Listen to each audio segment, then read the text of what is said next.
Health Coach Archana. Hello दोस्तों, मैं आपकी हेल्थ कोच अर्चना आज आपको ऐसी पर्सनालिटी से मिलवाने जा रही हूँ जो पेशे से सिविल इंजीनियर हैं, लेकिन योग एवं स्वास्थ्य से जुड़ी हुई नॉन मेडिकल ट्रीटमेंट में विशेष इंटरेस्ट रखते हैं। योग के क्षेत्र में इनका लगभग 50 वर्षों का अनुभव है। तो चलिए, आपका ज़्यादा समय न लेते हुए मैं मिलवाना जा रही हूँ आपको योगाचार्य श्री आर्यन द्विवेदी से। नमस्ते दोस्तों। योग और अन्य तरह के व्यायाम में क्या अंतर है, क्या हमारे दर्शकों को बताएंगे आप? हाँ, अवश्य। देखिए, योग भी एक प्रकार का व्यायाम ही है। बस फर्क ये है कि योग में आदमी को अपनी चेतना, अपने श्वास और प्रश्वास को भी साथ में लेकर चलना पड़ता है। जब आप कोई एक्सरसाइज करते हैं योग की, उसमें आपका ध्यान उस विशेष एक्सरसाइज से होने वाले प्रभाव उस आर्गन की ओर ही रहना चाहिए और आपकी सांसें जैसा आपको योग के शिक्षक बताएं वैसा ही रखना चाहिए, तब जाके योग पूर्ण कहलाता है। योग के विभिन्न प्रकार हैं। अष्टांग योग इसी हिसाब से उसका एक नाम दिया गया है, जिसमें 8 उसमें पार्ट हैं। यम, नियम, प्राणायाम, आसन, आहार, प्रत्याहार, साधना और धारणा, समाधि। इस तरह से करके 8 उसके अंग हैं। लेकिन आज हम सभी अंगों को छोड़ते हुए केवल आसन और प्राणायाम पर ही बात करेंगे। तो आसन और प्राणायाम में जो प्रश्न आएंगे उनका उत्तर मैं यहाँ पे देने के लिए आया हुआ हूँ। ऐसे योगासन जो लोग आज के बिजी लाइफ में आसानी से कर सकें, कुछ आपके योग में हो तो प्लीज दर्शकों को बताइए। देखिए, आसन कुछ खड़े होकर किए जाते हैं, कुछ बैठ कर किए जाते हैं, कुछ पीठ के बल लेट कर किए जाते हैं और कुछ पेट के बल लेट कर किए जाते हैं। लेकिन इनमें से मैं आज आपको सिर्फ एक पार्ट लूंगा जो आसन खड़े होकर किए जाते हैं। अच्छा, तो सबसे पहला है स्ट्रेचिंग। बॉडी को स्ट्रेच करेंगे इस तरह से, ताड़ासन कहते हैं इसे। सांस लेते जाइए और स्ट्रेच कीजिए, वापस आइए। इस तरह से कम आप 10 की आवृत्ति तक करें। इसके बाद साइड की स्ट्रेचिंग है।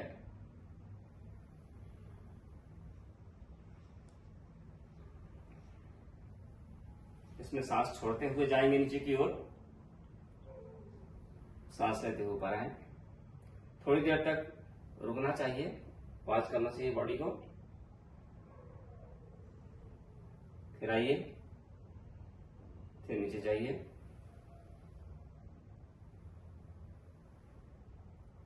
Then twisting. इसे कई तरह से कर सकते हैं। सांस छोड़ते हुए जाइए,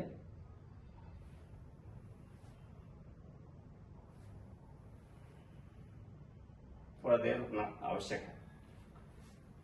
देन फ्रंट बेंडिंग।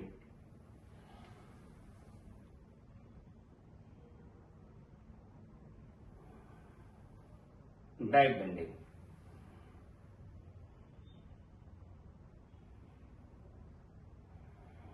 सांस छोड़ते हुए नीचे जाइए,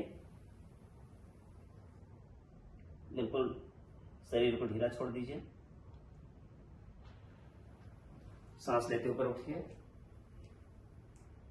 सांस लेते हुए जाइए। यस।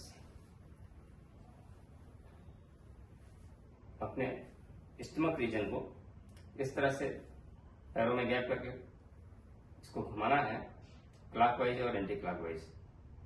आपका ऊपरी हिस्सा और निचला हिस्सा दोनों अपनी जगह पर स्थिर रहें। बाहर की ओर जाएं, सांस लीजिए, पीछे आइए, सांस छोड़िए,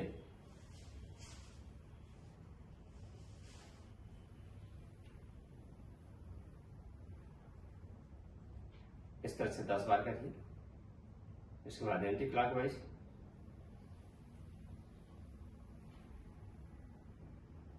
ध्यान ये रखना है कि हमारा सिर, हमारा निचला हिस्सा मूवमेंट ना करे,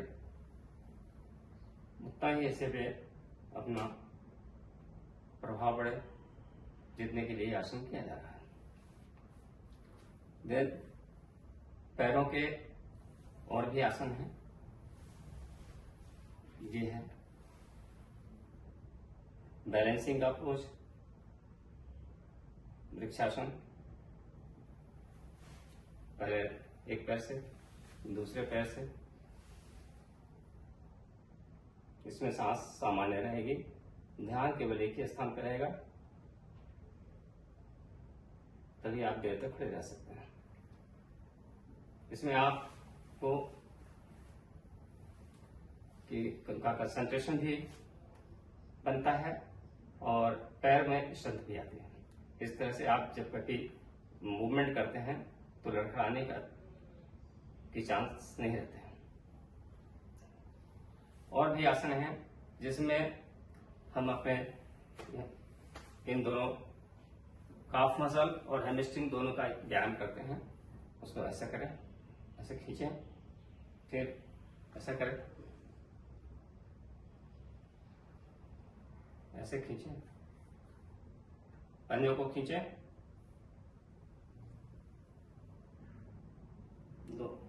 दूसरे पैर से पंजों को खींचें,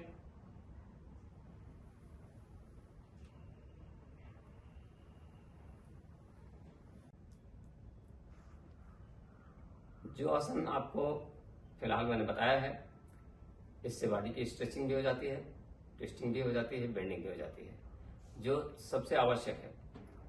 कोई भी आसन आप करते हैं उनमें इनका होना बहुत आवश्यक है। दूसरा, आप आसन को ये मत समझें कि एक दिन कर लिया तो काम पूरा हो गया। जितने आप रेगुलर रहेंगे, बॉडी उतनी ही फ्लेक्सिबल होती चली जाएगी। फ्लेक्सिबिलिटी ही इसका सबसे बड़ा रिजल्ट है। यदि आपकी बॉडी फ्लेक्सिबल हो गई, आपने हर आसन को करने में महारत हासिल कर ली, तो आप मानिए कि आपने बहुत सारा काम कर लिया। अभी और भी इससे कठिन आसन हैं जिन्हें आपको सीखना होगा, जो अगली वीडियो में दिए जाएंगे। धन्यवाद।